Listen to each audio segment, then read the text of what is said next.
গেরা যাক।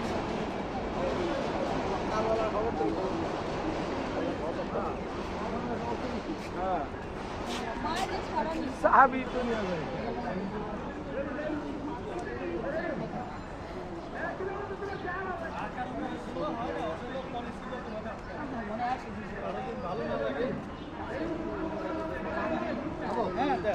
আমাদের চলচ্চিত্র শিল্পী সমিতির দ্বিবার্ষিক নির্বাচনে বেশ বিরাজ করছে। আমরা দেখছি আপনাকে আনন্দ পরিবেশের সঙ্গী হওয়ার জন্য আপনি বর্তমান কর্মব্যস্ততা এবং শিল্পী সমিতির নির্বাচন করতে একটি প্রত্যাশা বা কথা মনে করেন।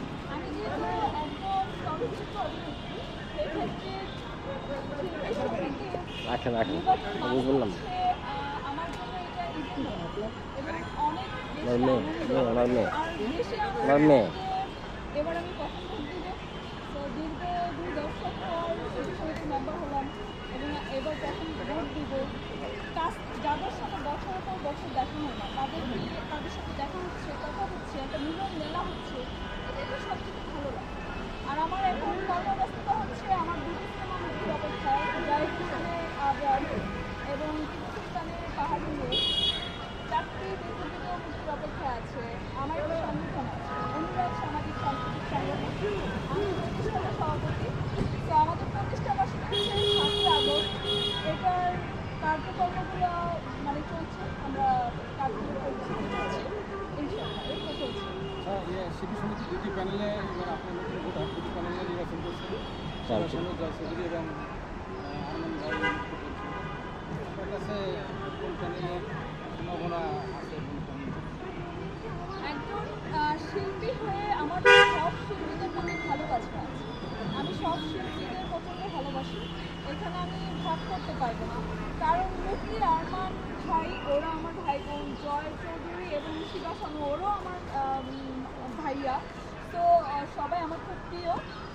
দেখা যাক বিজয়ী কারা হয়, যারা যোগ্য তারাই বিজয়ী হবে। আর হচ্ছে হার আর জিত তো আছে, নির্বাচনের পরেই দেখবেন আমরা আবার সবাই একসাথে কাজ করছি, আনন্দ করছি, আড্ডা দিচ্ছি। তো এটা একটা ফর্মালিটি করতে হয়, দুই পক্ষ ছাড়া তো নির্বাচন হয় না। তো এই জন্যই আর কি নির্বাচন। আপনাদের প্রত্যাশা কি যারাই যে জয় হবে তাদের কাছে? যারা বিজয়ী হবে তাদের কাছে প্রত্যাশা হচ্ছে শিল্পীদের কাজের জায়গা করে দিতে হবে। তবে শিল্পীরা তো আর কাজের জায়গাটা তৈরি করতে পারে না, তারা তো টাকা লগ্নি করে না। টাকা ইনভেস্ট করবেন, পরিচালক এটা পরিচালনা করবে, ভালো গল্পের প্রয়োজন, মেকিংয়ের প্রয়োজন।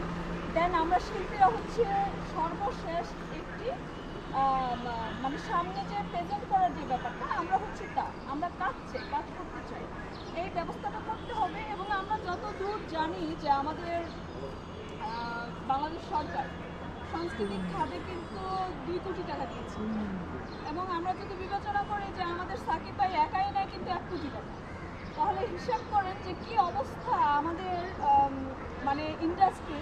এবং আমরাই মনে হয় একমাত্র চলচ্চিত্রের মানুষ যারা সরকারের কাছে গিয়ে অনুদান চায়, কিন্তু রাষ্ট্রের বাহিরে শিল্পীদের দেখবেন যারা রাষ্ট্রকে অনুদান করে, রাষ্ট্রকে সহযোগিতা করে।